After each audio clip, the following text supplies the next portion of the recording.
മോനെ നജീബ്. ഓ മോനെ. എന്താ പാപ്പ? ആഹാ, ഒരുങ്ങിക്കഴിഞ്ഞോ? ഇത്ര പൊലച്ചക്ക് എങ്ങോട്ടാണാവോ? കേബിൾ സെന്ററിലോട്ടാ. ഇന്നിത്തിരി പണി കൂടുതലാ പാപ്പ. എന്തൊരു വിനയം, എന്തൊരു താഴ്മ. നിന്റെ ഉമ്മക്കില്ലല്ലോ ഇതൊന്നും. മോനെ നജീബേ, ഇത്രയും താഴ്മ പാടില്ല. ഇത്രയും താഴ്മ കാണിക്കുന്നവന്റെ പുറത്ത് നാട്ടുകാർ പുരവെക്കും, കയറി താമസിക്കുകയും ചെയ്യും. ബാപ്പാനെ പോലെ കരുത്തും കളത്തിലും ഒന്നും ഇല്ലാണ്ട് ഇനിയുള്ള കാലം ജീവിക്കാൻ പറ്റൂല മോനെ. മനസ്സിലായി പാപ്പ. എന്നാ നീ ഒരു കാര്യം ചെയ്യ്, അടുക്കളയിലോട്ട് ചെന്ന് വാട്ടിയ മുട്ട ഒരു 8 എണ്ണം പൊട്ടിച്ചോണ്ട് വാ. ശരീരം ചൂടോടെ നിൽക്കുമ്പോ വല്ലതും കഴിച്ചാലേ ദേഹത്ത് പിടിക്കൂ. ഓൻ ചെല്ലു.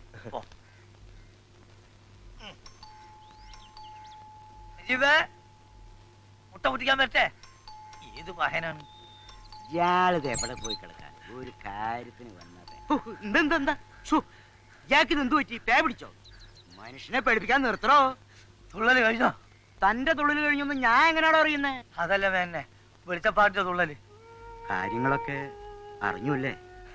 നമ്മുടെ ഈ നാട്ടില് ഞാൻ അറിയാതെ വല്ല കാര്യം നടക്കൂ. തുള്ളിയത് പറഞ്ഞു, തുള്ളി പറഞ്ഞത് പറഞ്ഞു.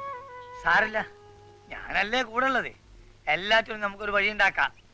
ആ, എന്നെ മരുമോൻ വന്നല്ലോ.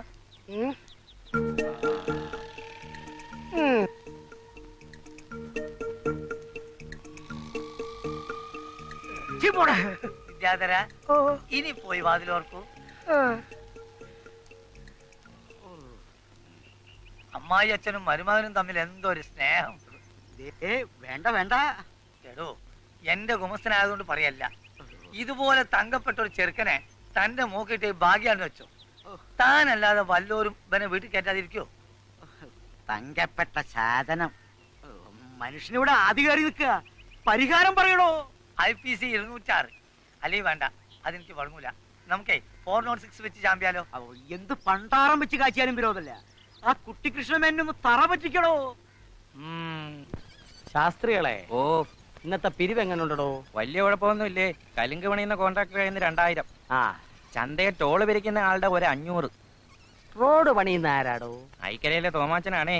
അയാള് പുളിങ്കുരു ആണോ തന്നത്? അയാളും തന്നു 1000. ഇനി അധികാലം വാങ്ങേണ്ടി വരില്ല. ശേഷിച്ച കാലം നീ തരുമോ? ആട്ടം നിർത്തടോ. നിർത്തിയേ. പട്ടിയെ പൂട്ടിയോ? കൊരക്കത്തേ ഉള്ളൂ, കടിക്കത്തില്ല. ഞങ്ങൾക്ക് പേടിയാ. എനിക്കും പേടിയാ. പട്ടി എത്തുപോയി. എല്ലാരും കാത്തോട്ടൊരു പോരെ, യോഗം തുടങ്ങിക്കോ. എന്തിനാ വേറെ പട്ടി? എന്തുവാടോ ഇത്? ആ സുധിമനെ വാ, ഇരിക്കേ. ആ സമയത്ത് ഇങ്ങനെ ഇറങ്ങി നടക്കാവോ? മിസ്റ്റർ വെളിച്ചപ്പാട് പറഞ്ഞു കേട്ടില്ലേ? എത്ര നടന്ന് വിചാരിച്ച പേടിച്ച് വീട്ടിലിരിക്കുന്നത്? ചാകുന്നെങ്കിൽ അങ്ങ് ചാകട്ട്. പ്രസിഡന്റ്, ഞാൻ കൂടെ ഉള്ളപ്പോൾ ഇവന് യാതൊന്നും സംഭവിക്കില്ല. ആ ശരിയാ ശരിയാ. നിന്നെ കണ്ട കാലം പോത്തടക്കം പേടിക്കും. തമാശയാണെങ്കിലും പ്രസിഡന്റ് പറഞ്ഞത് സത്യമാ. ഇവൻ ജനിച്ചേ പിന്നെ ഒരൊറ്റ മരണം പോലും ഇവന്റെ വീട്ടിലുണ്ടായിട്ടില്ല. കഷ്ടം. അധികം തമാശ എടുക്കല്ലേ. വന്ന കാര്യം പറടാ, എനിക്ക് പോണം, ഉറക്കം വരുന്നു. ഗ്രാമപഞ്ചായത്തിന്റെ പ്രസിഡന്റ് എന്ന നിലയിൽ ചേട്ടൻ ഞങ്ങൾക്ക് വേണ്ടി ഒരു ഉപകാരം ചെയ്യാൻ പറ്റുമോ? ഉപകാരോ? അയ്യോ, ചുമ്മാ വേണ്ടപ്പാ, കമ്മീഷൻ തരാം. എന്താന്ന് വെച്ചാ പറഞ്ഞ ഓർഡർ ഇപ്പോഴത്തേക്ക്. നമ്മുടെ പഞ്ചായത്ത് സാംസ്കാരിക നിലയത്തിൽ ഒരു കുറവ് അനുഭവപ്പെടുന്നില്ലേ? സംസ്കാരത്തിന്റെ ആയിരിക്കും. ഉത്തമ, നീ അധമന്റെ പണി കാണിക്കരുത്. എന്തിന്റെ കുറവാണ് കുഞ്ഞുങ്ങളെ നിങ്ങൾക്ക്? പറയൂ, ഈ പ്രസിഡന്റ് ചേട്ടൻ പരിഹരിച്ച് തരും. സാംസ്കാരിക നിലയത്തിൽ TV ഉണ്ടല്ലോ. ഉണ്ട്. ഒരു കേബിൾ കണക്ഷൻ എടുത്താൽ ഞങ്ങൾക്കൊരു ഉപകാരമാകും, പ്രസിഡന്റിന് പേരുമാകും. അങ്ങനെയാണെങ്കിൽ എങ്ങനെയാവട്ടെ. പ്രശസ്തനും പ്രതിഭാസമ്പന്നനും സകലകലാ വല്ലഭനുമായ ഒരു അതിഥിയെ കൊണ്ടുവേണം അത് ഉദ്ഘാടനം ചെയ്യിക്കാൻ. ആയിക്കോട്ടെ, നിങ്ങൾക്ക് നിർബന്ധമാണെങ്കിൽ ഞാൻ തന്നെ ആവാം. പോയോ ശാസ്ത്രിയോ? ആ പണ്ടാരും പോയോ?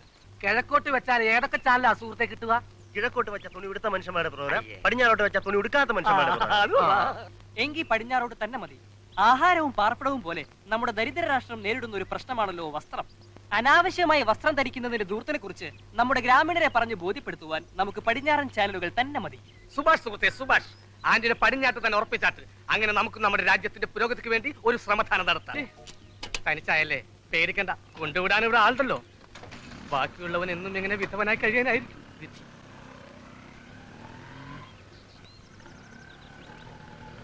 ഇനി അവനെ നോക്കണ്ട, ഒരു കാര്യം ചെയ്യ്, നീ മോള് കയറ്. ഉയരങ്ങൾ കീഴടക്കാൻ വെമ്പുന്ന മനസ്സല്ല സുഹൃത്തിൻ്റെത്. ദയവ് ചെയ്ത് ഇന്ന് നീ കയറി. കുഞ്ഞു മെല്ലെ സൈഡ് ചേർന്ന് വലിഞ്ഞു നടന്നോളും. പോ പോ.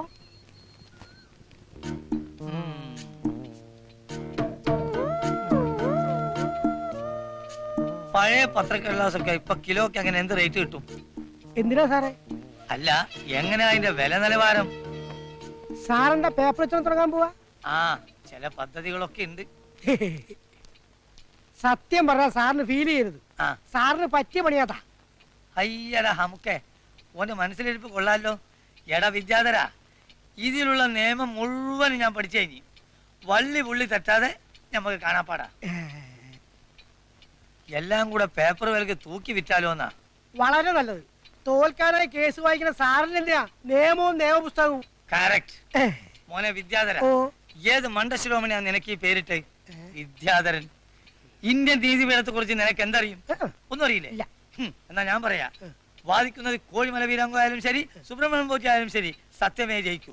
മനസ്സിലായോ? ഉവ്വ, ഇപ്പൊ മനസ്സിലായി. ഇന്ന് വരെ ഞാൻ വാദിച്ച കേസിലെല്ലാം സത്യം മറുഭാഗത്തായിരുന്നു. കോടതിയുടെ വിധി. എടാ, സത്യം വാദിക്കാൻ എനിക്കൊരു കേസ് തരൂ. എന്റെ ഹൃദയം തുടിക്കുകയാണ്. എനിക്കൊരു കേസ് തരൂ. എന്റെ ഹൃദയം തുടിക്കുകയാണ്. തുടിക്കുന്നത് കടിക്കുന്നതൊക്കെ കുറച്ച് കഴിഞ്ഞിട്ടാവാം. ആദ്യം എന്റെ കാശോട്. കലക്കിയോ? കലയ്ക്കും കരയടക്കം ഒന്നടങ്കം വിറപ്പിച്ചിട്ടാ വരുന്നത്. കുടുംബത്തിൽ ഉടനെ ഒരു ദുർമരണം ഉണ്ടാവുന്ന വെച്ച് കാച്ചി. ആരുടെ കുടുംബത്തിൽ? എന്റെയും. താൻ പറഞ്ഞിട്ടാണ് എന്നെങ്ങാനും അറിഞ്ഞ അവന്മാരെന്നെ കാച്ചും. കാശുള്ളൂ.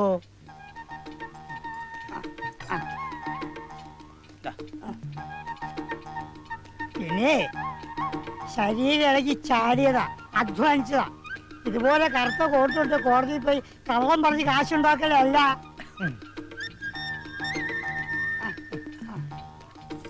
എടാ, ഒന്നോർത്തോ, നിന്റെ അമ്മായിയപ്പൻ രാവുണ്ണിമേനെ എങ്ങനെ അറിഞ്ഞ നിന്റെ വായിന്ന് തന്നെ വെളിയിൽ വന്ന അമ്മായി അച്ഛൻ്റെ കാശ് പിടിക്കാണ്ട് ഏത് ഒരു ദിവസം കൂട്ടുവെക്കാൻ ഞാൻ തയ്യാറാണ്.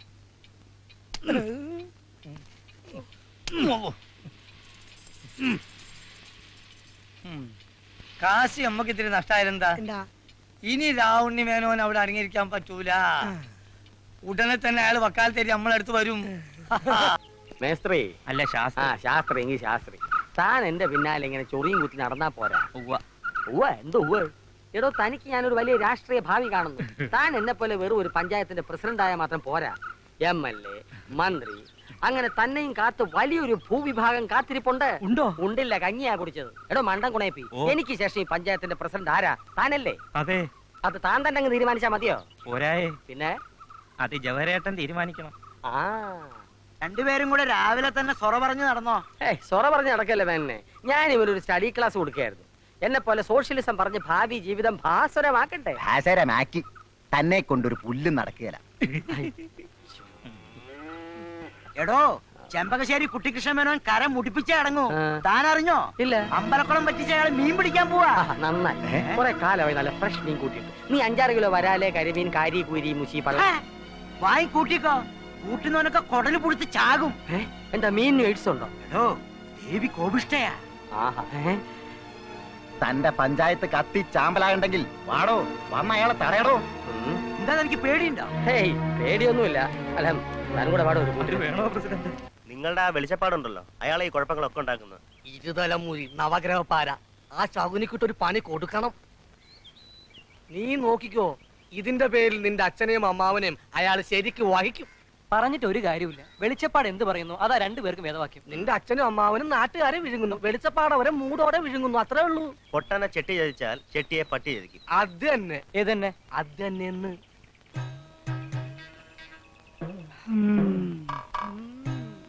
എന്താ വെളിച്ചപ്പാട്?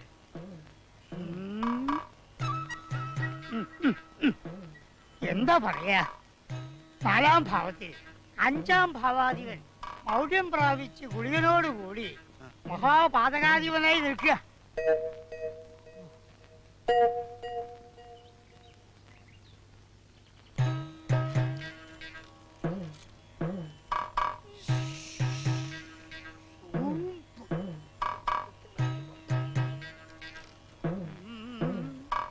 ആറാം ഭാവാധിപൻ മഹാപാതകത്വം വഹിച്ച് 4-ാം ഭാവത്തിലേക്ക് ദൃഷ്ടി പതിപ്പിച്ചുകൊണ്ട് അങ്ങനെ നിൽക്കാം.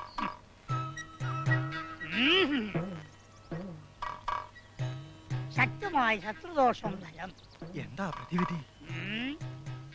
കുടുംബക്ഷേത്രത്തിൽ ഒരു ശത്രു സംഹാര പൂജ, മൃത്യുഞ്ജയ ഹോമം, പിന്നെ വിഘ്നേശ്വരന് ഒരു 50 തേങ്ങ കൊടുക്കുക. 50 മതിയോ? അതോ 150 ആയാലോ? ആവാം, ധാരാളം ആവാം. എന്താ തന്നെ? ഓ ആയിക്കോട്ടെ ആയിക്കോട്ടെ.